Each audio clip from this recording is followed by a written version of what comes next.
Puno na dito sa Philippine Arena sa parking E na ginagawa ay ginagawa namin, ditupad namin na para magparking yung mga bus. Ayun po, tingnan nyo po guys. Ayun po, dami na po.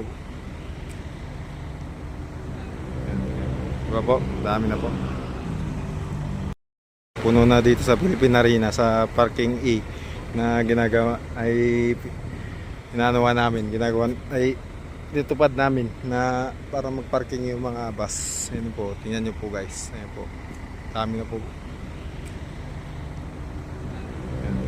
Diba po, dami na po. Guys, tingnan nyo po yung pagka-edit ko ng nakasakay po ako sa dinosaur. Ang galing, parang totoo. Ayun po. Sinaunang panahon, tapos ngayon na-i-edit na. Dali lang po yan guys, download pa kayo ng ng video ay ng